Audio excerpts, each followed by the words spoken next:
পারবো, আমাদের তত বেশি সুবিধা হবে। আপনি যে কাজগুলো পাঠিয়েছিলেন ওইগুলো আমি একটু দেখে দিচ্ছি। দেখি, আমি দেখছি একবার, তারপর ওইগুলো আমরা আবার দেখি। দেখেন, প্রথম থেকে দেখি, একেবারে শেষের থেকে দেখি, তাহলে বেশি ভালো হবে। উম কোথায় গেল? আচ্ছা, এই দুইটা পাঠিয়েছিলেন, আরো পাঠাবেন? হ্যাঁ, অনেক অনেক বেশি বেশি করতে হবে। আচ্ছা। The ducks are swimming in the pond, Rana is singing a song, I am writing a letter. দেখতে পাচ্ছেন? হুম।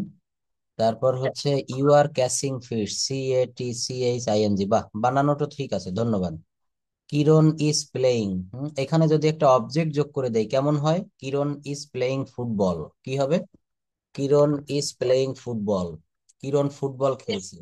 অর্থাৎ আপনাকে কি করা শিখতে হবে বলেছিলাম, যে বাক্য বৃদ্ধি করতে হবে। এখানে রয়েছে কিরণ ইজ প্লেইং, কিরণ খেলছে, আমি ওর সঙ্গে যুক্ত করে দিলাম ফুটবল বা ক্রিকেট বা লুডো বা কার্ডস। কার্ডস মানে হচ্ছে তাস।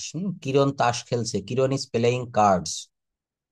The sun is sinking, I am writing. আচ্ছা, এখানে সিঙ্কিং মানে আপনি এই বাক্যটা দ্বারা কি বোঝাতে চাচ্ছেন? সূর্য ডুবে যাচ্ছে? অস্ত যাচ্ছে, ধন্যবাদ। দেখেন, ইংলিশ ল্যাঙ্গুয়েজে এই বিষয়গুলো আমাদেরকে একটু গুরুত্ব সহকারে শিখতে হয়। সেটা হচ্ছে এখানে ডুবে যাওয়া, এই যে সিঙ্কিং লিখেছেন না, সিঙ্ক মানে হচ্ছে ডুবে যাওয়া। এটা হয়তো আপনি ডিকশনারি থেকে হেল্প নিয়েছেন। তো এই সিঙ্কিং অর্থ ডুবে যাওয়া। এটা কি ডুবে যাওয়া? কোনো জাহাজ ডুবে যাওয়া, কোনো নৌকা ডুবে যাওয়া, কোনো। হ্যাঁ। না, ওই তো, কিন্তু এই যে দা সান, সূর্য ডুবে যাচ্ছে বা অস্ত যাচ্ছে, কিন্তু এখানে অস্ত যাওয়া, এখানে সিঙ্কিং দিলে হবে না, এখানে দিতে হবে দা sun is setting.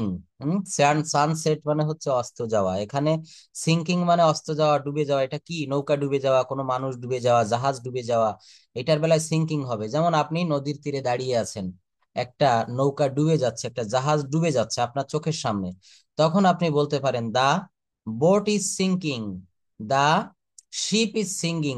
Sinking, ship মানে কি? জাহাজ, জাহাজটি ডুবে যাচ্ছে। জাহাজ ডুবে যাওয়া, সূর্য ডুবে যাওয়া কি এক হলো? হলো না। তো এখানে সান ইজ সেটিং, এটা দিতে হবে। আচ্ছা, তারপর দেখেন, I am writing a letter. হুম। I am writing a letter, এটার পাস্ট কন্টিনিউয়াস টেন্স কি হয়? 7 নাম্বার, বলেন তো। নাম্বার 7। হ্যাঁ, I was writing a letter. আর এটার ফিউচার কন্টিনিউয়াস টেন্স কি হবে? না, উইল বি হবে। কি হবে বলেন? হ্যাঁ, I will be writing a letter. মনে থাকবে, এগুলো কিন্তু এইভাবে করতে হবে, যে I am writing a letter, I was writing a letter, I will না, I will be. I will be writing a letter এর বাংলা অর্থ কি হয়? আমি একটা চিঠি লিখতে থাকবো। আমি একটা চিঠি লিখতে থাকবো, কি হবে? আমি একটা চিঠি লিখতে থাকবো। হ্যাঁ, মনে রাখবেন এগুলা। অর্থাৎ টেন্স পরিবর্তন করা শিখতে হবে। এই কাজগুলো করবেন, রেগুলার করবেন। আজকে যেটা করেছেন, যে ডে বা যে নাম্বারটা করেছেন, আগামী ক্লাসে তার পরেরটা করবেন, রেগুলার করতে হবে। দ্য বেবি ইজ স্লিপিং, শিশুটি ঘুমাচ্ছে। He is reading a book, the girl is dancing. The the raining, এটার অর্থ কি? 11 নাম্বার, নাম্বার 11। হুম। হ্যাঁ, থ্যাংক ইউ। দেখেন, ভুল লিখলে সঠিকটা শেখার সম্ভাবনা থাকে, লিখতে হবে। ভুল হোক, সঠিক হোক, আপনাকে কি করতে হবে? লিখতে হবে। হ্যাঁ। দা রেইনিং, অর্থাৎ আপনি বোঝাতে চাচ্ছেন বৃষ্টি হচ্ছে বা বৃষ্টি পড়ছে, তাই না? এখন দেখবেন বৃষ্টি শুরু হয়ে গেছে। আজকে থেকে আপনার এলাকায়, সব এলাকায় বৃষ্টি হবে বাংলাদেশে, আজকে কালকে থেকে শুরু হবে। তাহলে বৃষ্টি হচ্ছে, ইয়াসিন ভাইয়া বলেন। হুম। ইয়েস, বৃষ্টির প্রোনাউন এখানে ইট আনতে হবে। কি আনতে হবে? বৃষ্টির প্রোনাউন। যেমন আমরা এখানে যদি বলি Rahim is a good boy, Rahim goes to school regularly, Rahim eats rice. এইভাবে বারবার রহিম না বলে আমরা যদি একবার বলি Rahim is a good boy, he goes to school regularly, he sings well, he writes well, সে ভালো লেখে, সে ভালো গান গায়। হুম। তাহলে এই বাক্যগুলো আপনারা কিভাবে করবেন? এখানে আমরা রহিমের প্রোনাউন হি ব্যবহার করেছিলাম, হি। এই যে দেখেন, he is talking the truth, সে সত্য কথা বলিতেছে, তাই না? এখানে টকিং বা স্পিকিং দিলেও হয়। মিম আপা খেয়াল করবেন। তাহলে এখানে কি বললাম? দা রেইনিং লেখা যাবে না, মনে রাখবেন বৃষ্টি হচ্ছে, কি বলতে হবে? It is raining. It is raining. Mother is cooking, এটার পাস্ট কন্টিনিউয়াস টেন্স কি হয়? ইয়াসিন ভাইয়া বলেন। Yeah. Mother is cooking. Mother was cooking. Mother was cooking, future continuous কি হয়? Mother will be cooking. Mother will be cooking. আচ্ছা, এটা যদি ফিউচার কন্টিনিউয়াস টেন্সের নেগেটিভ করি তখন কি হবে? Mother won't be. Mother was not cooking. Mother won't be, হ্যাঁ। উইল নট কে বলবো ওন্ট বি, Won't. ফিউচারটা বলেছি ফিউচার, হ্যাঁ। ফিউচার কন্টিনিউয়াস টেন্সে। Past. আচ্ছা, দেখেন এইভাবে কিন্তু আমরা প্র্যাকটিক্যালি শিখছি। He is talking the truth, I am going to the place. ধন্যবাদ। I am going to the place. হুম। এখানে কিন্তু স্থান ছিল না, আমি প্লেস না, দিছি। তাহলে এখানে প্লেস দেওয়া যাবে না। এখানে কি দিতে হবে জানেন? এখানে হবে হচ্ছে আমরা সেখানে যাচ্ছি। তো এখানে আমরা নাকি আমি? আপনি তো আই দিয়েছেন, আই দিলে কিন্তু আমি বুঝায়। তার কিন্তু কোনো দেখাচ্ছে, আমরা, আমি তো তাহলে আমরা থাকলে উই দিবেন। উই আর, উই যেহেতু সাবজেক্ট প্লুরাল, উই মানে অনেক মানুষ বুঝাচ্ছে, তাই না? উই এর পরে আর দিতে হবে। We are going to the place. এটা না লিখে, এটা না লিখে লিখবেন উই আর গোয়িং। এটা না লিখে এটা লিখবেন উই আর গোয়িং দেয়ার। কি লিখতে হবে বলেন? উই আর গোয়িং দেয়ার। দেয়ার মানে হচ্ছে সেখানে। কি হবে? We are going there. এখানে I am going to the place, এটা ভুল লিখেছেন। হ্যাঁ, যদি বাংলাটা এমন থাকে আমরা সেখানে যাচ্ছি, কি হবে বলেন? আমরা সেখানে যাচ্ছি। হুম। উই আর গোয়িং দেয়ার, মনে থাকবে? উই আর গোয়িং দেয়ার মনে রাখতে হবে, হ্যাঁ। প্রত্যেক অনেক ভালোই হোমওয়ার্ক করতে হবে। অনেক ধন্যবাদ মিমাফাকে। ইয়াসিন ভাইয়াও করবেন, ভাইয়া তো কয়েকটা পাঠাইছিলেন পরপর কয়েকদিন। এখন কি একটু কাজের চাপ আছে নাকি আপনার অফিসে? পাঠাবেন। স্যার, দেখছিলাম মানে ছবিতে তো মনে নাই। আচ্ছা, যাই হোক, তো এগুলো পাঠাবেন। যেহেতু লিখছেন আমি শুনে খুব খুশি হলাম। প্রতিদিন দেখেন, আপনি এই যে মিমাপু 2 পেজ লিখেছেন, আপনি 2 পেজ না পারেন 1 পেজ লিখবেন। হুম। এভাবে লিখে আপনাকে এগুলা করতে হবে। এগুলো না করলে, এভাবে না করলে পারা যাবে না, চেষ্টা করতে হবে। আচ্ছা, কাল্টিভেট মানে চাষ করা। দেখেছেন উনি আবার এখানে নোট করে রেখেছে, যেটা না জানা হয় অজানা ওয়ার্ড গুলো এভাবে এখানে নোট করতে হবে। কাল্টিভেট মানে কি হবে? চাষ করা, চাষাবাদ করা। আচ্ছা, এরপর দেখেন কিচির মিচির কি হবে? দ্য বার্ডস আর চার্পিং, পাখিরা কিচির মিচির করছে। ধন্যবাদ। The farmer is going to the field. আচ্ছা, এটা নেগেটিভ। বলেন, প্রশ্ন করেন। এটা কিন্তু আইএনজি অটো সেট করাই আছে, তো এটা এখানে হ্যাঁ হ্যাঁ, না, সম্ভব। এখানে আইএনজি অটো সেট না। যেমন CHIRPING, এটা উচ্চারণ হবে চারপিং। কি হবে? চারপিং। আমার সঙ্গে বলবেন, চিরপিং না, হ্যাঁ, এটা চারপিং। তো দা বার্ডস আর চারপিং, এখানে চারপিং মানে হচ্ছে, চারপিং মানে হচ্ছে কিচিরমিচির। আর কিচিরমিচির করা যখন ভার্ব হবে তখন দিতে হবে চার্প। চার্প মানে হচ্ছে কিচিরমিচির করা, ওইটা হচ্ছে ভার্ব, ক্রিয়া। আর চার্পিং কিচিরমিচির, এটা এখানে জিরান্ড হয়ে গেল, নাউন হয়ে গেল। আমার কথা বুঝতে পেরেছেন? চার্প মানে হচ্ছে কিচিরমিচির করা, আর চার্পিং মানে হচ্ছে কিচিরমিচির। যাই হোক, the farmer is going to the field এর বাংলা অর্থ কি হয়? The farmer is going to the field. আচ্ছা, তাহলে এর নেগেটিভ কি হয় বলেন তো? নেগেটিভ কি হবে? The farmer is not going to the field, কৃষকেরা মাঠে ধন্যবাদ। যাচ্ছে। আচ্ছা, তাহলে এর ইন্টারোগেটিভ কি হবে? প্রশ্নবোধক, is the farmer. Is the farmer going to the field, আর এর নেগেটিভ ইন্টারোগেটিভ কি হবে? The farmer going to the. Thank you. The farmer is landing cultivate. হ্যাঁ, এটা তো ভুল হয়ে গেল। দ্য ফার্মার ইজ 17 নাম্বার ভুল আছে, এটা কারেক্ট কি হবে? ইয়াসিন ভাইয়া বলেন। নাম্বার 17, এটা ভুল আছে, রাইট কি হবে? হুম, বলা যাবে? পড়েন। The farmer is landing cultivate, মিমাপা লিখেছে the farmer is landing cultivate. এটা কি ভুল না সঠিক? এটা ভুল আছে। ভুল কোথায়? এর সঠিক কি হবে? এর বাংলাটা উনি এরকম বোঝাতে চাচ্ছে, কৃষক জমি চাষ করিতেছে। কৃষক জমি চাষ করিতেছে। কি হবে তাহলে বলেন? বলা যাবে? দা ফার্মার, দেখেন এরকম হবে বাক্যটা, এরকম হবে বাক্যটা, the farmer is cultivating the land. The farmer is cultivating the land. এখানে ল্যান্ডিং কাল্টিভেট। হবে না? ইয়েস, একদমই ঠিক। The farmer is cultivating, VATING, E বাদ যাবে, হ্যাঁ। The farmer is cultivating the land, এর বাংলা অর্থ কি হবে? কৃষক জমি চাষ করছে। কৃষক জমি চাষ করছে। The farmer is cultivating land. তারপর দেখেন, the birds are playing in the sky. Flying হবে, FL, ঠিক আছে, ফ্লাইং লিখেছেন। আচ্ছা, ধন্যবাদ। পির মতো মনে হচ্ছিল, যাই হোক, এফটা একটু ফাঁকা রাখবেন এখানে, হ্যাঁ। ইউ আর লার্নিং ইংলিশ, এটা ঠিক আছে। You are writing a letter, now is raining, এটা এইভাবে না, হবে নাও ইট ইজ রেইনিং। আপনি বোঝাতে চাচ্ছেন এইভাবে যে এখন বৃষ্টি হচ্ছে, এখন বৃষ্টি হচ্ছে, নাও মানে এখন, নাও ইট ইজ রেইনিং। অথবা নাওটা শেষে দিলেও হয়, নাওটা শেষে দিলে হয়, ইট ইজ রেইনিং নাও, কি হবে বলেন? It is raining now. এই যে ভুলগুলো, আগামীতে কি এই ভুলগুলো আর হবে? হবে না, হ্যাঁ। এইগুলো আমি সংশোধন করে দিচ্ছি। দেখেন, ভুল করলে, যারা ভুল করে আমি তাদেরকে ধন্যবাদ দেই। কেন? ভুল করলে নতুন কিছু শেখা যায়। জীবনে প্রত্যেকটা জায়গায় আমরা ভুল করি, প্রতিটা জায়গায় ভুল। তো এই ভুল করতে হবে, ভুল বলে কোনো জিনিস নাই।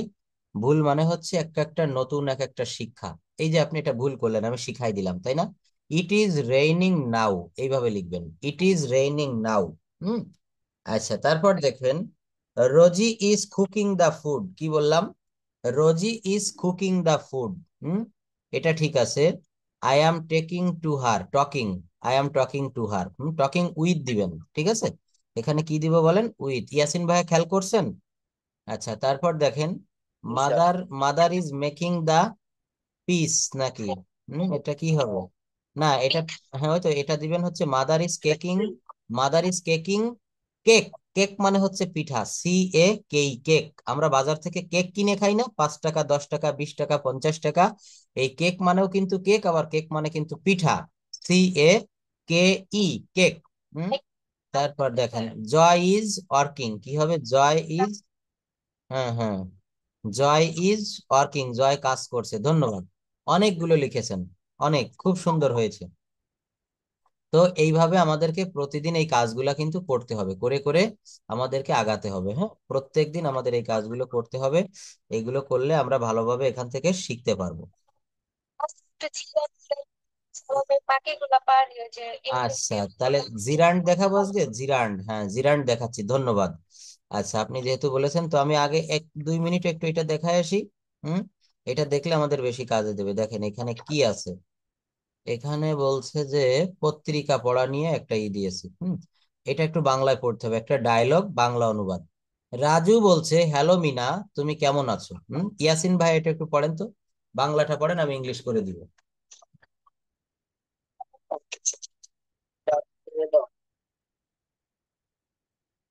হ্যালো মিনা। রাজু, হ্যালো। মিনা, তুমি কেমন আছো?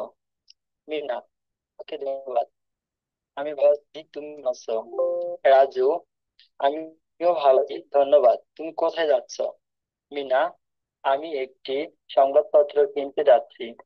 রাজু, তুমি কি আমি নিয়মিত? ইংলিশ বলবো, হ্যাঁ। হুম হুম, আগে পড়ুক উনি। পড়ুন, পড়েন।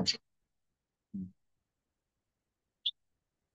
পড়েন। রাজু, তুমি হুম, কি নিয়মিত পত্রিকা পড়ো? হুম, সীমা, অবশ্যই। তুমি তুমি পড়ো না? হুম, রাজু, অবশ্যই। আমি কি যা সংবাদপত্রকে জ্ঞানের ভাগ বলা হয়। হুম। সীমা, তুমি ঠিক বলছো। সংবাদপত্র না পড়লে আমরা বিশ্ব সম্পর্কে জানতে পারি না। রাজু, যারা নিয়মিত সংবাদপত্র পড়ে না তারা কোয়ার ব্যাং হয়ে থাকে, পুয়ার ব্যাং কারণ মানে, তারা দেশে পুয়ার ব্যাং। বিশ্বের বর্তমান পড়বেন হয়ে থাকে, কারণ তারা দেশ ও বিশ্বের বর্তমান বিষয়গুলি জানে না।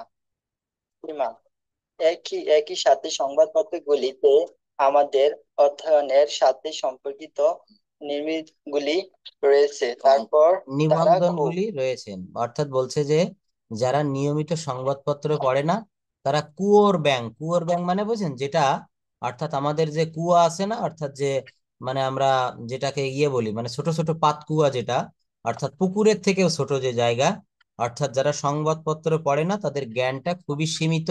এটাকে তুলনা করা হয়েছে কুয়োর ব্যাঙের সাথে, কারণ তারা দেশ ও বিশ্বের বর্তমান বিষয়গুলো জানে না। আসলেই সত্য। দেখেন, এই যে বর্তমান ইসরায়েল এবং ফিলিস্তিন নিয়ে আবার একটু গরম পরিস্থিতি চলছে, যুদ্ধ হচ্ছে ছোটখাটো তালে, তাই না? ভারতবর্ষে একটা বিমান বিধ্বস্ত হয়েছে, জানেন আপনারা, আহমেদাবাদে, গুজরাটের রাজধানী। তো এই বিষয়গুলা কিন্তু সংবাদপত্র না পড়লে জানা যায় না। এখন সংবাদপত্র না পড়েও আমরা ফেসবুক, ইন্টারনেটের মাধ্যমে এগুলা জানতে পারি। আচ্ছা, এইবার এইখান থেকে একটু পড়েন মিম আপু যে রাজু বলছে, আমি সাধারণ জ্ঞানের বিভাগ এবং সাহিত্য নিবন্ধনগুলি পছন্দ করি। প্লিজ। এবং সাহিত্যের উপাদান করে পছন্দ করি। মাঝে মাঝে আমি আমার লেখাগুলি পত্রিকায় পাঠাই। মিনা, এটি খুব ভালো। সংবাদপত্রগুলিও সংবাদপত্রগুলিও মানুষের দৃষ্টিভঙ্গি ধরে রাখে। আমরা এখনই আমার এখনই যেতে হবে। রাজু, ঠিক আছে, পরে দেখা হবে। বিদায়। মিনা, বিদায়। ধন্যবাদ।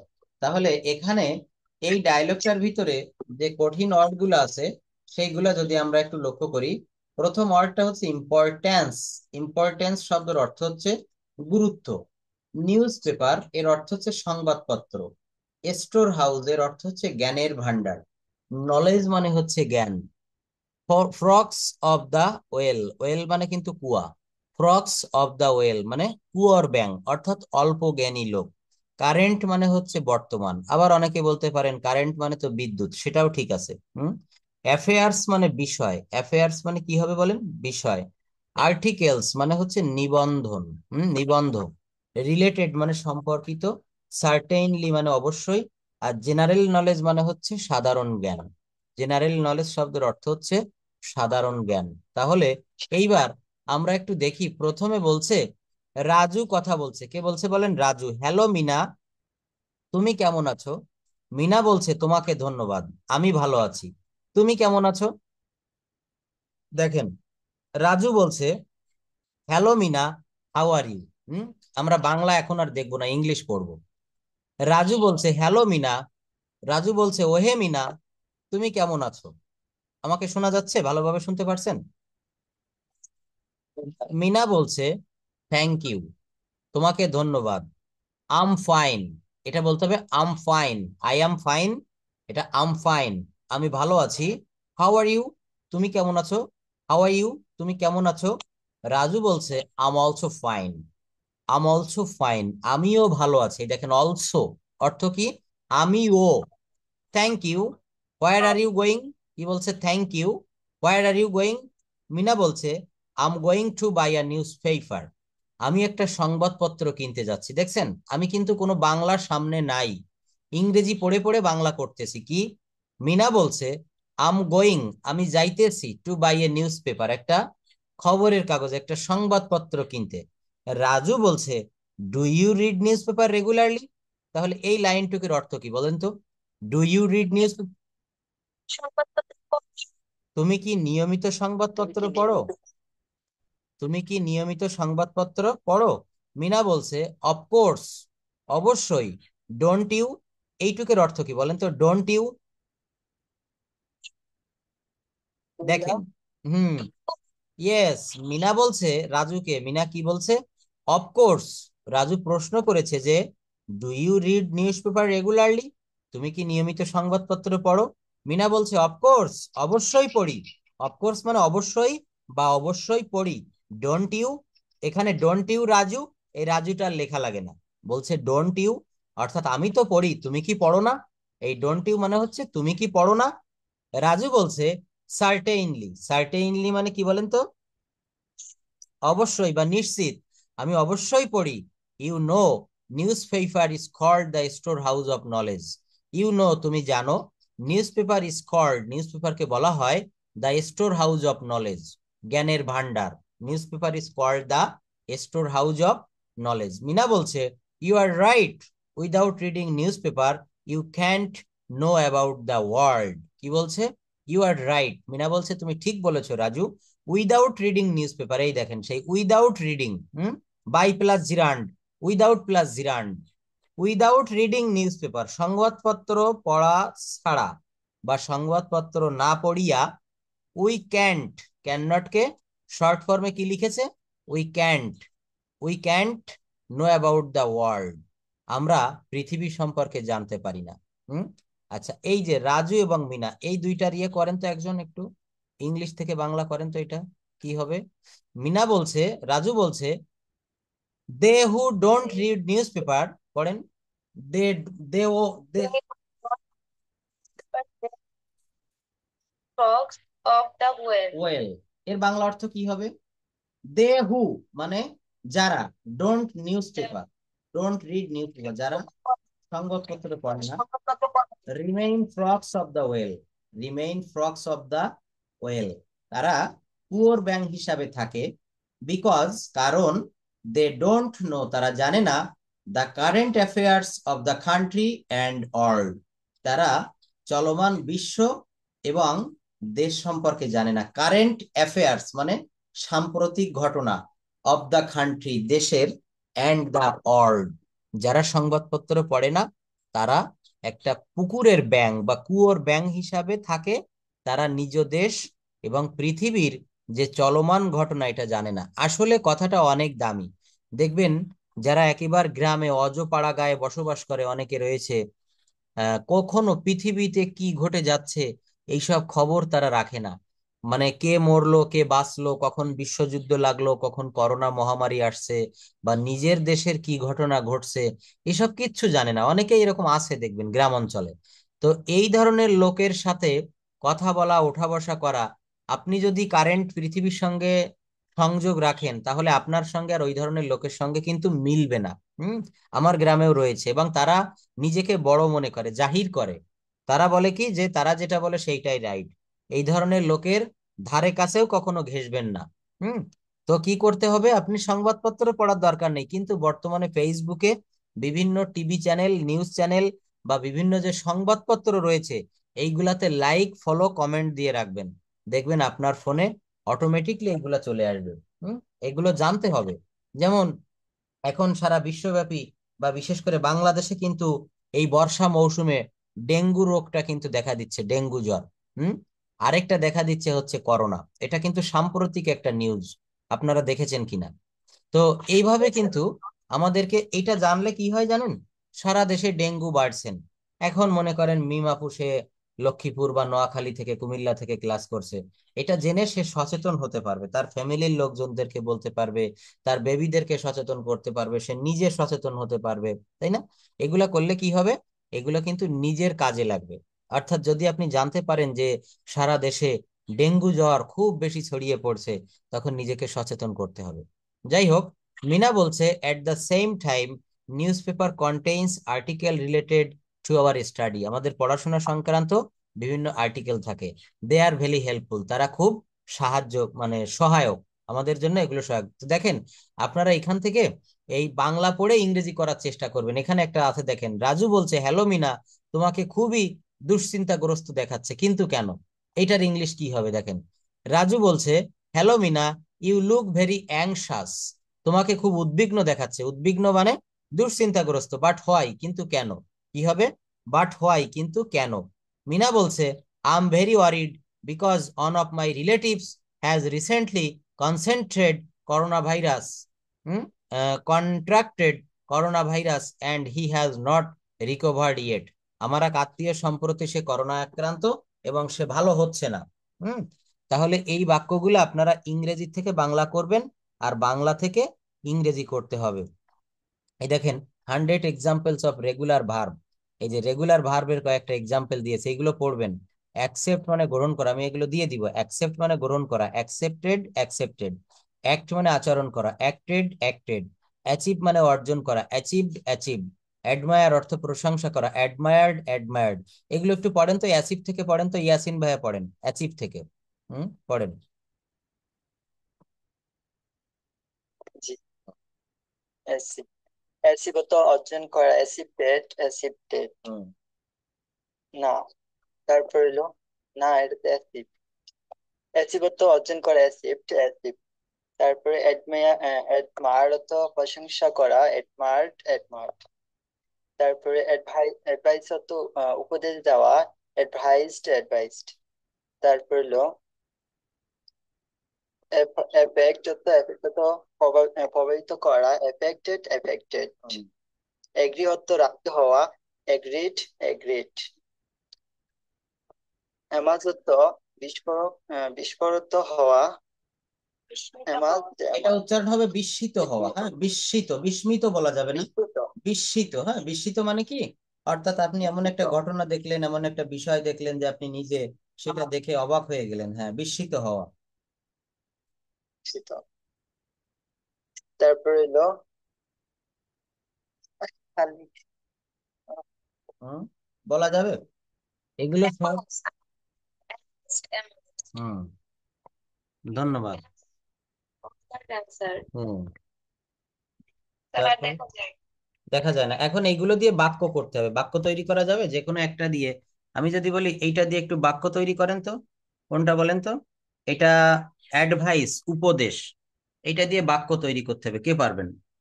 অ্যাডভাইস এর V2 এবং V3 এগুলো দিয়ে বাক্য তৈরি করতে হবে। দেখি আমরা কয়টা পারি। আমি তাকে উপদেশ দিই। হুম, আমি তাকে, I give. না, আমি তাকে উপদেশ দিই। Advice. হ্যাঁ, আই অ্যাডভাইস বা আই গিভ অ্যাডভাইস ইউ, বা হি অ্যাডভাইস মি, সে আমাকে উপদেশ দেয়। এটার ইংলিশ কি হবে বলেন? সে আমাকে উপদেশ দেয়, কি হবে? Me. হি অ্যাডভাইস মি, সে আমাকে উপদেশ দিয়েছিল। He advised. He advised me. আর সে আমাকে উপদেশ দিয়েছে, যখন এই V3টা ব্যবহার করবেন তখন টেন্সটা প্রেজেন্ট পারফেক্ট টেন্স হয়ে যাবে। হুম, প্রেজেন্ট পারফেক্ট টেন্স হয়ে গেল। দেখেন এখানে, এখানে অনেকগুলো ভার্ব ফর্ম দিয়েছি। কল মানে হচ্ছে ডাকা, কল মানে কি হবে বলেন? ডাকা। কল্ড মানে কি হবে? কল্ড মানে হচ্ছে ডেকেছিল বা ডেকেছিলাম। আবার কল্ড মানে হচ্ছে ডাকিয়াছে। এই তিনটা দিয়ে আমি তিনটে বাক্য রচনা করে দেই। যেমন কল মানে ডাকা, আমি তোমাকে ডাকি, কি হবে? I call you. কি হবে বলেন? আমি তোমাকে ডেকেছিলাম, আই কল্ড ইউ। কি হবে? দেখেন একেবারে প্র্যাকটিক্যালি কিন্তু ভাষা শিখাচ্ছি। আমি তোমাকে ডাকি, এই ডাকি বললে তখন V2 ফর্ম ব্যবহার করবেন, I call you. I call you, you call me, তুমি আমাকে ডাকো। সে আমাকে ডাকে, হি কল মি। এখানে কিন্তু একটু ভুল হলো, কি হলো বলেন তো? সে আমাকে ডাকে, এখানে সে হচ্ছে থার্ড পারসন সিঙ্গুলার নাম্বার একজন, এই জন্য এখানে একটা এস বা ইয়েস হবে। হি কলস মি, কি হবে বলেন? হি কলস মি। আমার কথাটা বুঝতে বুঝতে পারেননি? অর্থাৎ কোনো বাক্য যদি প্রেজেন্ট ইনডেফিনিট টেন্সে হয়, আর ওই বাক্যের সাবজেক্ট বা কর্তা যদি থার্ড পারসন সিঙ্গুলার নাম্বার একজন হয়, তাহলে ভার্বের পরে এস বা ইএস যুক্ত হবে। যেমন আমি তোমাকে ডাকি, আই কল ইউ। তুমি আমাকে ডাকো, ইউ কল মি। কিন্তু যদি বলি সে আমাকে ডাকে বা করিম আমাকে ডাকে, করিম হচ্ছে থার্ড পারসন সিঙ্গুলার নাম্বার একজন। এবং এই বাক্যটা, হ্যাঁ, এবং এই বাক্যটা প্রেজেন্ট ইনডেফিনিট টেন্সে আছে। কোন টেন্সে আছে বলেন? প্রেজেন্ট ইনডেফিনিট টেন্সে। এই জন্য এখানে ভার্বের পরে এস বা ইয়েস হবে। সে বা করিম আমাকে ডাকে, কোন কালে ডাকে? বর্তমান কালে। তাহলে এখানে করিম কলস মি, করিম কলস মি। আচ্ছা, যদি বলা হয় করিম আমাকে ডেকেছিল, করিম কল্ড মি, কি হবে বলেন? করিম কল্ড মি, করিম আমাকে ডেকেছিল। যদি বলি করিম আমাকে ডাকিয়াছে, প্রেজেন্ট পারফেক্ট টেন্স, বা করিম আমাকে ডেকেছে, করিম আমাকে ডেকেছে, তখন কি হবে? করিম হ্যাজ কল্ড মি। বুঝতে পারতেছেন? প্রেজেন্ট পারফেক্ট টেন্সে হ্যাভ বা হ্যাজ আসে। ওই জিরান্ড বলেন, যা কিছু বলেন, শিখতে যাওয়ার আগে টেন্সটা কিন্তু ভালো করে শিখতে হবে। কি মনে থাকবে? তো এই ভার্ব ফর্ম গুলো আপনাদেরকে খুব ভালো করে মুখস্থ করতে হবে। পরের গুলা কি আছে পড়ে ফেলেন তো। মিম আপু পড়েন। কল মানে ডাকা। ক্যান্সেল, বাতিল করা, ক্যান্সেলড ক্যান্সেলড। ক্যারি, বহন করা, ক্যারিড ক্যারিড। কজ, কারণ, কজড কজড। সেলিব্রেট, উদযাপন করা, সেলিব্রেটেড সেলিব্রেটেড। ক্লিন, পরিষ্কার করা, ক্লিনড ক্লিনড। ক্লিয়ার, স্পষ্ট হওয়া, ক্লিয়ারড ক্লিয়ারড। ক্লেইম, উপরে ওঠা, ক্লেইমড, ক্লেইমড।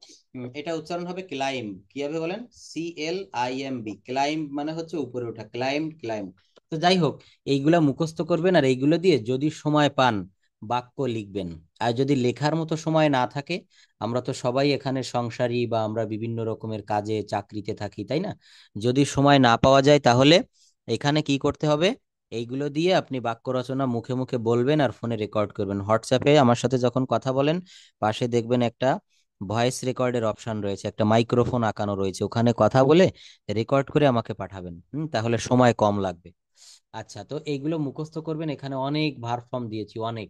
এগুলা মুখস্থ যারা করতে পারবে তারাই কিন্তু ইংরেজিতে কথা বলতে পারবে। যেমন দেখেন, আমি যদি বলি বিলিভ মানে বিশ্বাস করা, তাহলে আমি যদি বলি আমি তোমাকে বিশ্বাস করি, I believe you, I believe you. আর যদি বলি আমি তোমাকে বিশ্বাস করেছিলাম, তখন হবে আই বিলিভড ইউ। কি হবে বলেন? I believed you. আর আমি তোমাকে বিশ-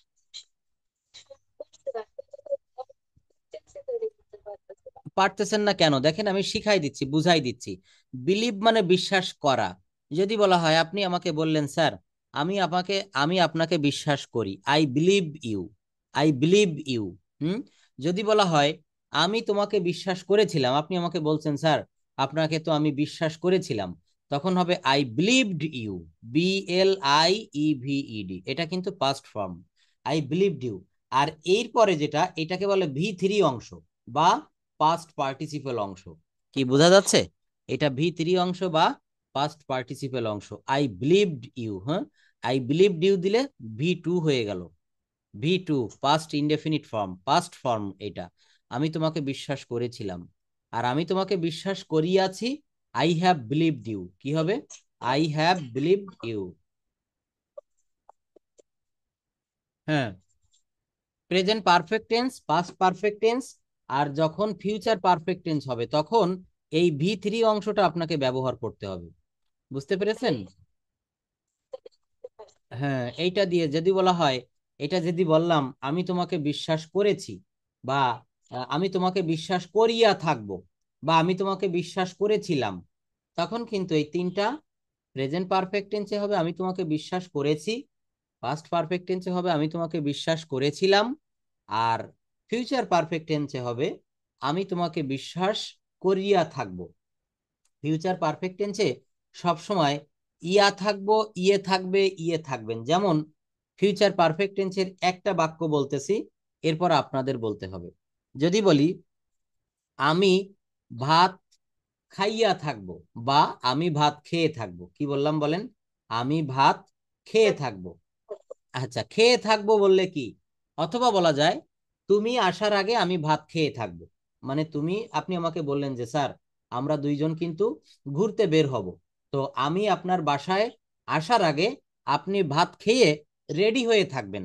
আপনি আমাকে বললেন, তাহলে এই যে তুমি আসার আগে আমি ভাত খাইয়া থাকবো, সুমন আসার আগে ইমন কাজটি করিয়া থাকবে। এই যে করিয়া থাকবে, ইয়া থাকবে, এটা হলে ফিউচার পারফেক্ট টেন্স হয়। এটার চিনিবার উপায় কি? চিনিবার উপায় কি, গঠন প্রণালী কি, বা এটার বিস্তারিত কি একটু বলেন তো। বলেন, প্রথমে ইয়াসিন ভাইয়া বলেন। স্যার, পারফেক্ট না? হুম। প্রথমে হবে হলো উইল হ্যাভ, হুম। তারপরে হলো ভার্ব, তারপরে হলো অবজেক্ট। হুম। প্রথমে হইলো ভার্ব, তারপরে কি হবে? অবজেক্ট, তাই না? আচ্ছা, বাক্য বলেন তো আপনি ফিউচার পারফেক্ট টেন্সের দুইটা বাংলা বাক্য বলেন, আর ওই দুইটার ইংরেজি বাক্য বলেন। আমি খেয়ে থাকবো, I will have eaten. It, right? না, আই উইল হ্যাভ ইটেন দিতে হবে। এই যে আমি এতক্ষণ কি বুঝালাম, যে কোনো পারফেক্ট টেন্স মানেই, ঠিক আছে। যে কোনো পারফেক্ট টেন্স মানেই ভার্বের V3 ফর্ম। তো I will have eat rice এটা হবে না, I will have eaten rice. কি হবে বলেন? I will have I eaten will have rice, I will have eaten rice. আমি ফুটবল খেলিয়া থাকবো, এর ইংরেজিটা কি হবে? I will have played football. ধন্যবাদ, এইবার বিষয়টা বুঝতে পেরেছেন। এখন এইটা এই সময়ে বুঝলে হবে না, আমি যদি 5 দিন পরে আবার জিজ্ঞাসা করি, আবারও কিন্তু সঠিক বলতে হবে। বলেন তো, তারা কাজটি করিয়া থাকবে।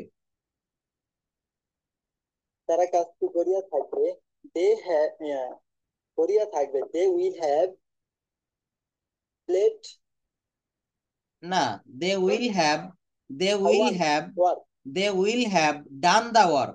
এখানে ডু মানে করা, এর ও ভিতরি হবে দা। হ্যাঁ, বুঝতে হবে বিষয়টা। বলেন তো, তারা মাছ ধরিয়া থাকবে। তারা মাছ ধরিয়া থাকবে, দে হ্যাভ ক্যাচড ফিশ। না, দে হ্যাভ না, হবে কট কেন? ফিশ। দে হ্যাভ হবে কেন? They will have. They will have. হ্যাঁ, তা সেটা তো বলেননি। ও, বলেন তো, করিম একটি বাড়ি তৈরি করিয়া থাকবে। করিম করিম একটু বাড়ি তৈরি করিয়া থাকবে, hmm Karim will have made hmm Karim, house. Karim will have made না, Karim will have made a house. কি হবে বলেন? Made house, Karim, Karim will have, Karim made house. Karim will have made a house. Karim একটা বাড়ি তৈরি করিয়া থাকবে, Karim will have made a house. হুম। মিমাপা বলেন তো, আমরা একটা গাড়ি কিনিয়া থাকবো। I will have, আই না, উই। আমরা বলেছি, উই হবে। we will have, uh,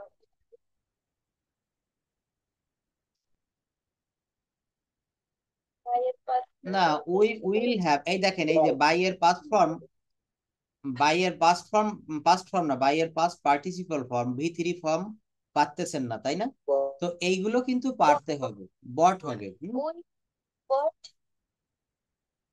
হ্যাঁ, a car. এইগুলো কিন্তু আপনাকে মুখস্থ করতে হবে, এগুলো মুখস্থ না করলে পারা যাবে না। বুঝতে পেরেছেন? এই ওয়ার্ডগুলা এই জন্য সামনে এনেছি যে এইগুলো কিন্তু আগে থেকে মুখস্থ করতে হবে। এই দেখেন, বাই মানে কেনা এখানে দেওয়া আছে, হ্যাঁ? এর ভিতরে পড়বেন পাবেন। এই যে লার্ন মানে শেখা, লাইক মানে পছন্দ করা, লিস্ট মানে তালিকা করা, তারপরে রয়েছে লুক মানে তাকানো, লাভ মানে ভালোবাসা, ম্যানেজ মানে পরিচালনা করা, মার্ক মানে নিশানা করা, ম্যাচ মানে মানানসই হওয়া। এগুলা কিন্তু আপনাদেরকে করতে হবে, এগুলো মুখস্থ না করলে কখনোই পারা যাবে না। ঠিক আছে? আচ্ছা, এবার আমি জিরান্ড শিখতে, কোনটা বুঝলিনি? কোনটা বলেন? হ্যাঁ, এই যে যেগুলো দেখাচ্ছে এই শীট আমি দিয়ে দিব এখান থেকে প্রতিদিন নিয়ম করে। এখান থেকে শোনেন, প্রতিদিন নিয়ম করে 20টা মুখস্থ করবেন, 20টা। ঠিক আছে? প্রতিদিন এখান থেকে নিয়ম করে 20টা মুখস্থ করবেন। ধন্যবাদ। আচ্ছা, এবার আমরা একটু জিরান্ডের দিকে চলে যাই, তাই না? জিরান্ড, জিরান্ড হচ্ছে ভার্বের পর আইএনজি দিলে জিরান্ড হয়। যেমন প্লে, প্লে মানে খেলা করা, এর জিরান্ডটা কি হবে? প্লেইং। হুম। আচ্ছা, তার আগে আমি আরেকটা বিষয় একটু আপনাদের দেখাতে চাই। হ্যাঁ হ্যাঁ। Infinitive মনে হয় আমাকে যোগ করতে হয়। না, ইনফিনিটিভে কেন আইএনজি হবে? ইনফিনিটিভ হচ্ছে ভার্বের আগে টু দিলে ইনফিনিটিভ হয়, ভার্বের আগে টু যোগ করলে ইনফিনিটিভ হয়। কেমন জানেন? যেমন আমি যদি বলি গো, গো মানে যাওয়া। তো আমি যদি বলি আমি তাদের বাড়ি যেতে চাই, বা আমি যদি বলি আমি ইয়াসিন ভাইয়াদের বাড়ি যেতে চাই, তখন হবে I want to go to Yasin's house. আমি যদি বলতে চাই আমি খুলনায় যেতে চাই, I want to go to Khulna. কি হবে? I want to go to Khulna. আমি যেতে চাই কোথায়? খুলনায়। দেখেন, আমি যেতে চাই কোথায়? খুলনায়। এই যে I want to go, to go মানে হচ্ছে যেতে, টু ইট মানে হচ্ছে খেতে, টু পেলে খেলতে। এই ভার্বের আগে টু যোগ করলে সেটা ইনফিনিটিভ হয়ে যায়। ভার্বের আগে টু যোগ করলে কি হয় বলেন? ইনফিনিটিভ হয়ে যায়। এটা মনে রাখবেন। সেখানে চিরান বুঝতে পারছি। এই যে ক্লজ, সাবজেক্ট এবং ফাইনাল ভার্বের সমন্বয়ে গঠিত একটি সেন্টেন্স যখন একটি বৃহত্তর সেন্টেন্সের অংশ হিসেবে ব্যবহৃত হয় তখন তাকে ক্লজ বলে। হ্যাঁ হ্যাঁ। এটাই বুঝতে পারছি। আচ্ছা, ক্লজ, তাই তো? দেখেন ক্লজটা তাহলে একটু দেখাই। তো তার আগে দেখেন, আমি এটা একটু শেষ করি 5 মিনিটে। উপরের ওয়ার্ডগুলো ব্যবহার করি speak about your daily activities.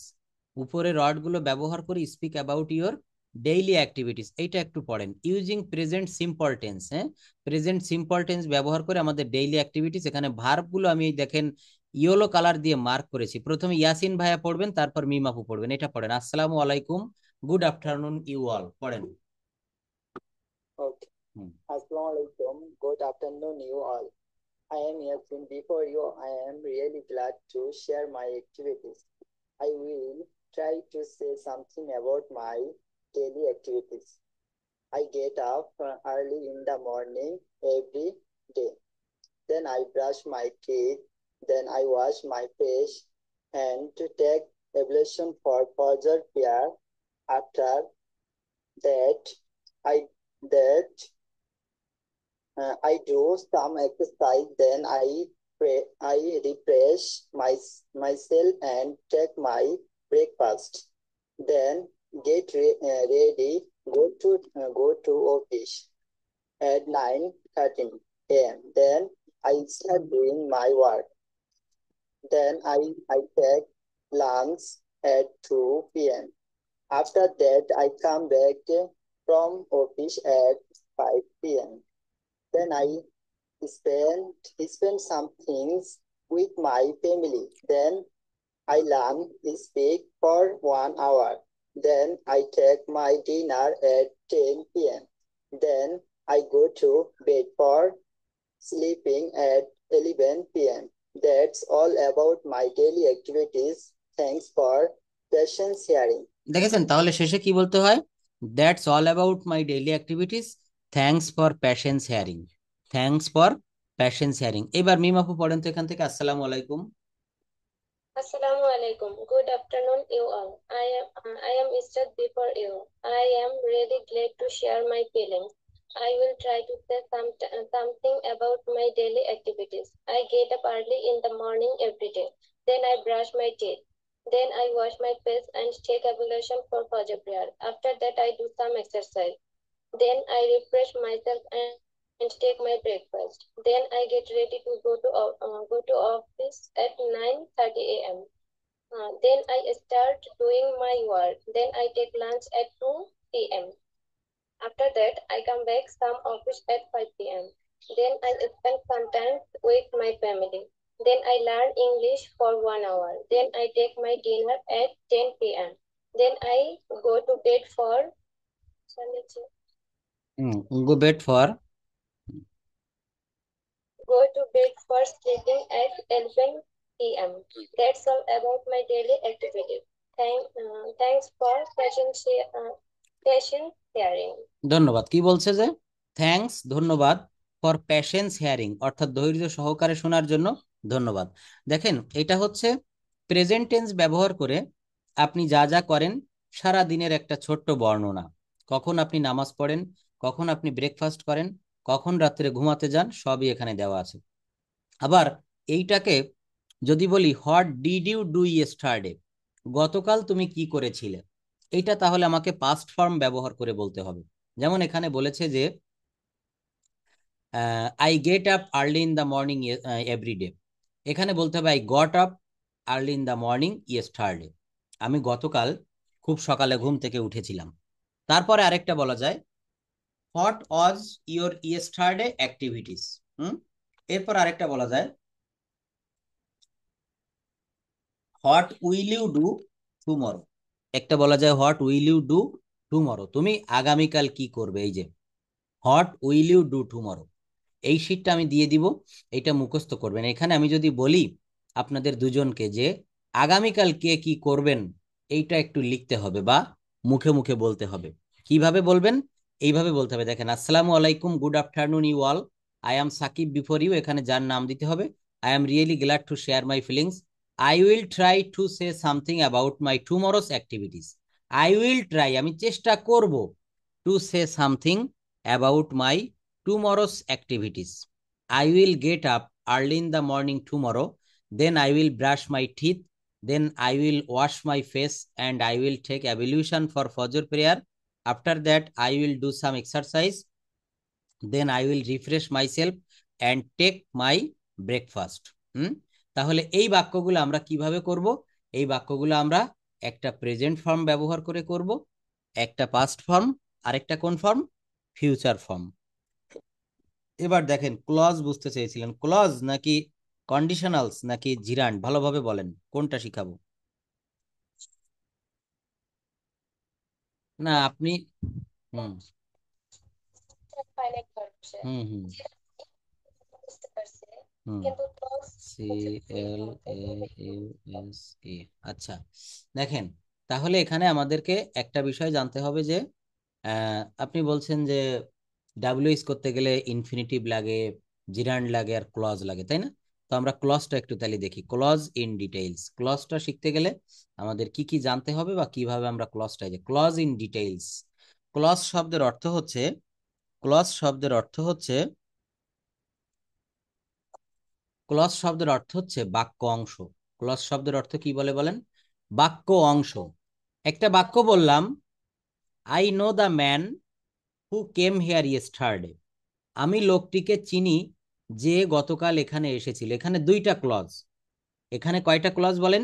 দুইটা। একটা হচ্ছে আমি লোকটিকে চিনি, আরেকটা হচ্ছে যে গতকাল এখানে এসেছিল। কি হবে? আমি লোকটিকে চিনি যে গতকাল এখানে এসেছিল। তাহলে এই দুইটা ক্লজ আমাদেরকে জানতে হবে। বলছে যে ক্লজ বলতে সাধারণত এমন একগুচ্ছ ওয়ার্ডস বা শব্দকে বোঝায় যেখানে কমপক্ষে একটি সাবজেক্ট ও একটি ফাইনিট ভার্ব থাকে। ফাইনিট ভার্ব কেমন? সমাপিকা ক্রিয়া। আর নন ফাইনাইট ভার্ব কেমন? অসমাপিকা ক্রিয়া। যেমন দেখেন, যদি বলি আই ইট রাইস, আমি ভাত খাই, এখানে ইটটা কিন্তু সমাপিকা ক্রিয়া।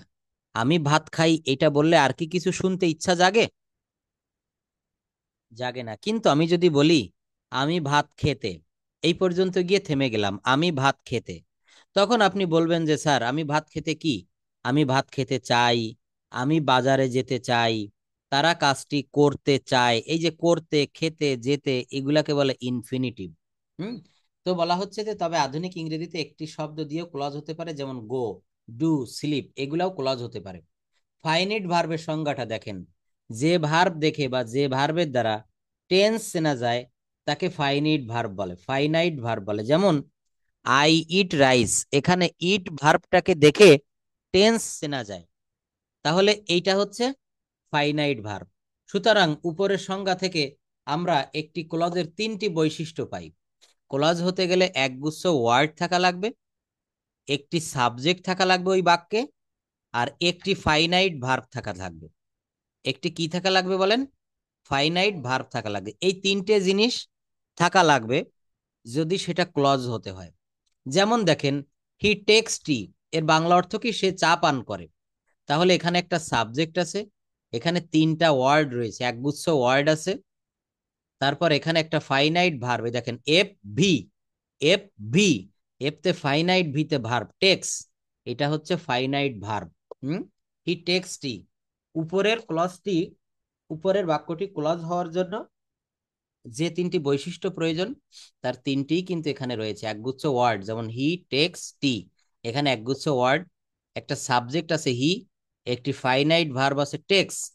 The little boy came to me yesterday, ছোট্ট বালকটি গতকাল আমার কাছে এসেছিল। উপরের বাক্যটিতে ক্লজ হওয়ার জন্য যে তিনটি বৈশিষ্ট্য তার তিনটিই রয়েছে। হুম। আচ্ছা, আরো কিছু কথা দেখেন, সে আমাকে গতরাতে একটি কল, সে গতরাতে আমাকে কল করেছিল। আজ যদি সে আমাকে ফোন করে, আজ যদি সে আমাকে ফোন করে, রোজ একটি ব্যবসা শুরু করতে যাচ্ছে। উপরে তিনটি সেন্টেন্সগুলো এক একটা ক্লজ, কারণ সেখানে একগুচ্ছ ওয়ার্ড ও একটি সাবজেক্ট ও একটি ফাইনাইট ভার্ব আছে। ক্লজ হচ্ছে তিন প্রকার। ক্লজ কয় প্রকার বলেন? তিন প্রকার। কয় প্রকার হবে? তিন প্রকার। একটা হচ্ছে প্রিন্সিপাল, প্রিন্সিপাল ক্লজ। ভালোভাবে দেখেন, একটু কঠিন মনে হতে পারে কিন্তু একবার দেখলে খুব সহজ মনে হবে। ক্লজের বাংলাটা মনে রাখবেন, ক্লজ মানে হচ্ছে বাক্য অংশ। ক্লজের বাংলাটা হচ্ছে বাক্যাংশ। ক্লজ হচ্ছে তিন প্রকার। প্রিন্সিপাল ক্লজ, এই প্রিন্সিপাল কেমন আমরা জানি, কলেজের যিনি প্রধান থাকে তাকে কি বলে বলেন তো? প্রিন্সিপাল। কলেজে পড়েছেন না? কলেজের প্রিন্সিপাল বলে। তো এই প্রিন্সিপাল ক্লজকে আরো একটা নামে ডাকা হয়, ইন্ডিপেন্ডেন্ট ক্লজ। কি বলা হয় বলেন? Independent clause. এই প্রিন্সিপাল ক্লজের অন্য একটা নাম ইন্ডিপেন্ডেন্ট ক্লজ। এর আরো একটা নাম রয়েছে মেইন ক্লজ। এর মোট তিনটা নাম। কয়টা নাম বলেন? তিনটা নাম। প্রিন্সিপাল ক্লজ, ইন্ডিপেন্ডেন্ট ক্লজ, আর একটা হচ্ছে মেইন ক্লজ। আচ্ছা, তাহলে মনে রাখবেন এটা হচ্ছে প্রিন্সিপাল ক্লজ। দ্বিতীয় নাম্বারে যেটা রয়েছে সেটা হচ্ছে সাবঅর্ডিনেট ক্লজ। সেটা কি আছে? Subordinate clause. তৃতীয় নাম্বারে যেটা রয়েছে সেটা হচ্ছে কোঅর্ডিনেট ক্লজ। সেটা হচ্ছে কোঅর্ডিনেট ক্লজ।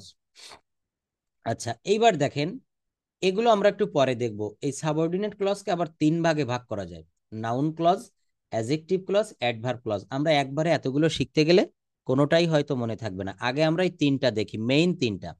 প্রিন্সিপাল ক্লজ, বড় ভাইয়ের নাম। মেজো ভাই হচ্ছে সাবঅর্ডিনেট ক্লজ অথবা ডিপেন্ডেন্ট ক্লজ। আর তৃতীয় নম্বরে কোনটা রয়েছে বলেন? Coordinate clause. কোনটা আছে? Coordinate clause. এই ক্লজ 3টা আমরা দেখব। দেখেন, প্রতিদিন যদি শুধু টেন্স শিখে সময় নষ্ট করি, এইগুলাও কিন্তু শেখার দরকার আছে। আপনাদের কাছে মনে হতে পারে এখন একটু কঠিন লাগতেছে, কিন্তু কঠিন বলে ছেড়ে দিলে হবে না। হুম যে কোনো জিনিস দেখবেন, যখন ভাত রান্না করে রাইস কুকার থেকে ভাতের হাঁড়িটা নামাতে হয়, এটা কি গরম অনুভূত হয় না? তাই বলে কি এটা কি ছেড়ে দিতে হয়? ছেড়ে দিলে তো ভাত পড়ে যাবে, কেউই খেতে পারবে না। তো এগুলো গরম কঠিন মনে হলেও এগুলো কিন্তু শিখতে হবে। কি বুঝতে পারছেন? তো বলা হচ্ছে ইন্ডিপেন্ডেন্ট ক্লজ। শুধু সারা জীবন সারা মাস ধরে যদি সহজটা শিখি হবে না, কঠিনটাও শিখতে হবে। ইন্ডিপেন্ডেন্ট ক্লজ বা স্বাধীন ক্লজ বা প্রিন্সিপাল ক্লজ বা মেইন ক্লজ। প্রথমে যে ক্লজটা, বড় ভাইয়ের নাম হচ্ছে ইন্ডিপেন্ডেন্ট ক্লজ বা প্রিন্সিপাল ক্লজ বা মেইন ক্লজ। এটা কেমন হয় আমরা একটু দেখি। এটাকে বলা হচ্ছে, দেখেন, বলা হচ্ছে যে ক্লজ অন্য ক্লজের সাহায্য ছাড়া, এইটার নাম হচ্ছে কি ইন্ডিপেন্ডেন্ট বা স্বাধীন ক্লজ। নামের ভিতরেই বোঝা যাচ্ছে যে এ নিজে কিন্তু স্বাধীন। কি বললাম বলেন? এ নিজে কিন্তু স্বাধীন। যে ক্লজ অন্য ক্লজের সাহায্য ছাড়া নিজের অর্থ নিজেই সম্পূর্ণভাবে প্রকাশ করতে পারে, তাকে স্বাধীন ক্লজ বা ইন্ডিপেন্ডেন্ট ক্লজ বলে। অন্য কথায় এই ক্লজকে a host in on self. দেখেন, এইটার অর্থ কি জানেন? এটা একটা ফ্রেজ, এটা একটা idioms. A host in on self এর অর্থ হচ্ছে একাই একশো। এই ইন্ডিপেন্ডেন্ট ক্লজকে বলা হয় একাই একশো। এটাকে কি বলা হয় বলেন? এটাকে একাই একশো বলা হয়। যে ক্লজ অন্য ক্লজের সাহায্য ছাড়া নিজের অর্থ নিজেই সম্পূর্ণভাবে প্রকাশ করতে পারে, তাকে স্বাধীন ক্লজ বলে। কেমন আমরা একটু দেখে আসি। যেমন দেখেন, as he is sick. As he is sick, এই একটা ক্লজ। এর অংশ কি? এর অর্থ কি? যেহেতু সে অসুস্থ। আরেকটা ক্লজ রয়েছে, এই ক্লজটার অর্থ কি? হি ইজ নট প্রেজেন্ট হেয়ার। দেখেন, এই প্রথম ক্লজটা হচ্ছে ডিসি, মানে ডিপেন্ডেন্ট ক্লজ। এই বাক্যটা নির্ভর করতেছে কার উপরে?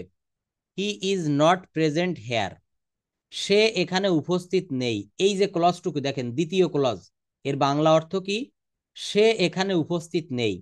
আচ্ছা, যেহেতু সে অসুস্থ, এই বাক্যটা বললে এর আগে বা পরে আরো কিছু শুনতে ইচ্ছা করে নাকি করে না? ভালোভাবে বুঝতে হবে, মনোযোগ এইদিকে দেন। যেহেতু সে অসুস্থ, এটা বললে কিন্তু এই বাক্যটা স্বাধীন না, এ পরাধীন। কিন্তু আমি যদি শুধু এইটুক বলি, সে মিটিং এ উপস্থিত নেই বা সে এখানে উপস্থিত নেই, এই কথাটা বললে কিন্তু এটা একটা স্বাধীন বাক্য। এই জন্য এটা আইসি, এই দেখেন নিচে লিখে দিয়েছি ছোট্ট করে। আইসি মানে হচ্ছে ইন্ডিপেন্ডেন্ট ক্লজ। এই বাক্যটা কিন্তু এই বাম পাশের বাক্যের উপর নির্ভর করতেছে না, কিন্তু বাম পাশের প্রথম বাক্যটা ডান পাশের বাক্যের উপরে নির্ভর করতেছে।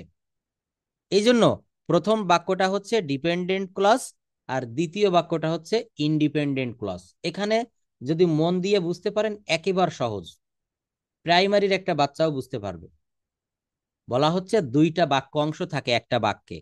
তো যেটার ভিতরে সাবজেক্ট থাকে, একটা ফাইনাইট ভার্ব থাকে এবং একগুচ্ছ ওয়ার্ড থাকে, এটাকে মানে ইন্ডিপেন্ডেন্ট ক্লজ বলে। মনে রাখবেন, ইন্ডিপেন্ডেন্ট শব্দের অর্থ স্বাধীন। বলা হয় না, Bangladesh is an independent country, Bangladesh একটি স্বাধীন দেশ। তো একটা হচ্ছে স্বাধীন আর একটা হচ্ছে পরাধীন। তো এই দুইটা বাক্য মিলে, দুইটা খণ্ডিত বাক্য মিলে একটা পূর্ণ বাক্য গঠন করা হয়েছে। একটা হচ্ছে স্বাধীন বাক্য, এই ডান পার্শ্বেরটা, আর একটা হচ্ছে পরাধীন বাক্য, এই বাম পার্শ্বেরটা।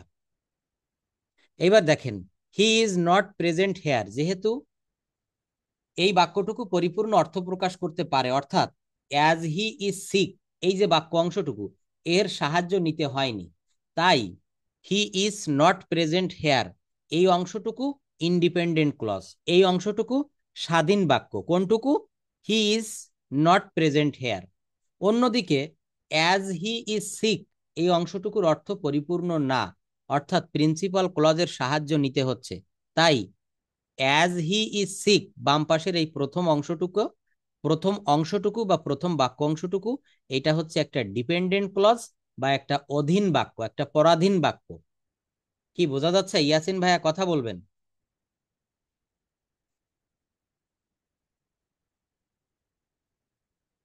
আমি কিন্তু আমার সর্বোচ্চ চেষ্টা করছি বোঝানোর জন্য, হ্যাঁ। আচ্ছা, এরপর দেখেন হি এনজয়েড দ্য ফুটবল ম্যাচ। এই দেখেন, ভালো করে লক্ষ্য করেন এর বাংলা অর্থ কি। He enjoyed the football match, সে ফুটবল ম্যাচটি উপভোগ করেছিল। কি হবে? সে ফুটবল ম্যাচটি উপভোগ করেছিল। হুইচ ওয়াজ অ্যামাজিং, যেটা ছিল খুব চমকপ্রদ। হুইচ ওয়াজ অ্যামাজিং, যেটা ছিল চমকপ্রদ। এবার দেখেন এখানে we enjoyed the football match, এটি একটি পরিপূর্ণ বাক্য এবং অর্থ প্রকাশ করতে অন্য কারোর সহযোগিতা নিতে হয়নি, তাই এই অংশটুকু প্রিন্সিপাল ক্লজ। অন্যদিকে হুইচ ওয়াজ অ্যামাজিং, এই বাক্যটুকুর অর্থ কি? হুইচ ওয়াজ অ্যামাজিং এর অর্থ হচ্ছে যেটা ছিল চমকপ্রদ। এই অংশটুকু একটি অপূর্ণ বাক্য এবং অর্থের কোনো পরিপূর্ণতা পায় না। এর অর্থের পরিপূর্ণতার জন্য ইন্ডিপেন্ডেন্ট যে ক্লজটা রয়েছে, we enjoyed the football match, এর সাহায্য নিতে হয়। এই জন্য একটা হচ্ছে পরাধীন বাক্য, আরেকটা হচ্ছে স্বাধীন বাক্য। কোনটি স্বাধীন বাক্য? We enjoyed the football match, এটা হচ্ছে স্বাধীন বাক্য। আর হুইচ ওয়াজ অ্যামাজিং, যেটা ছিল বিস্ময়কর, এইটা হচ্ছে পরাধীন বাক্য। এই পরাধীন বাক্যটা স্বাধীন বাক্যের উপরে নির্ভর করে। সে যদি কাজটি করত তাহলে আমি তাকে সাহায্য করতে পারতাম। কি হবে? If he did the task, if he did the task, সে যদি কাজটি করত, আই কুড হেল্প হিম। দেখেন আই কুড হেল্প হিম, আমি তাকে সাহায্য করতাম, এই বাক্যটা কিন্তু স্বাধীন।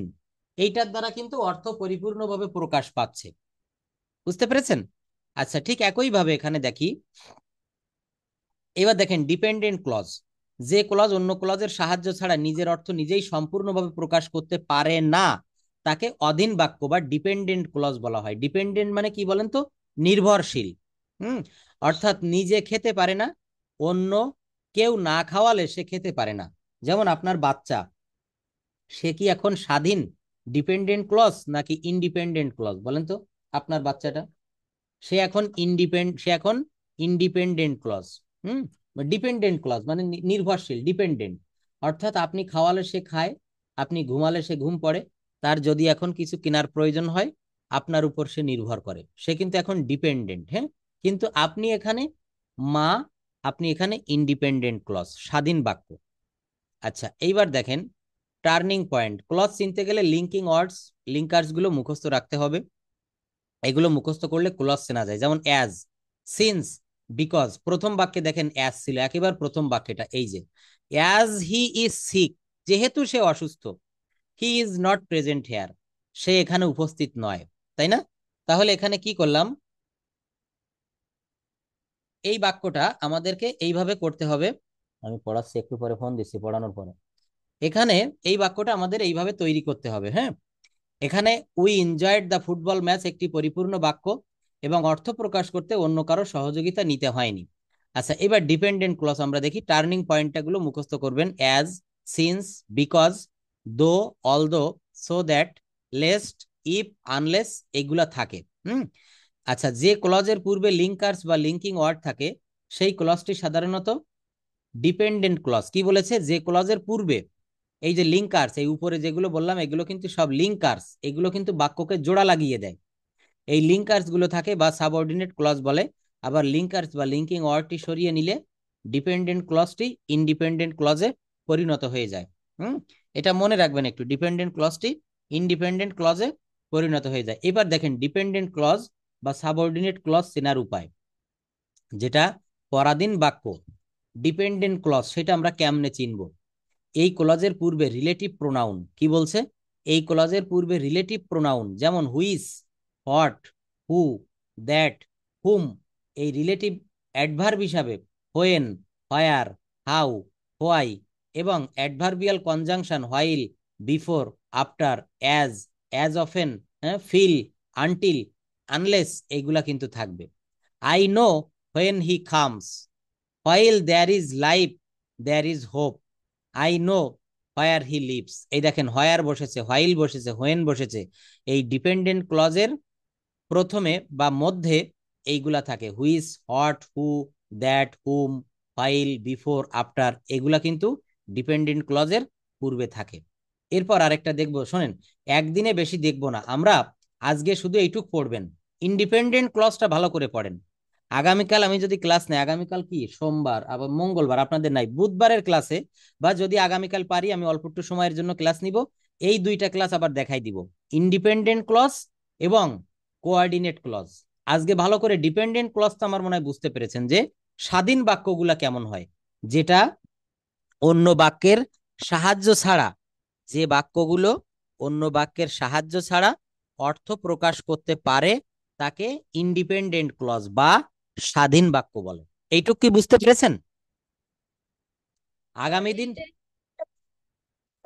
এইটা, হ্যাঁ, সোহাগ স্যারের বইয়ে আছে, আমি দেখে বলে দিচ্ছি পেজ নাম্বার কত পৃষ্ঠা আছে, আমি আপনাকে বলে দিচ্ছি। ঠিক আছে। আচ্ছা ইয়াসিন ভাইয়া, ক্লজ কি বুঝতে পেরেছেন মোটামুটি, বলেন তো।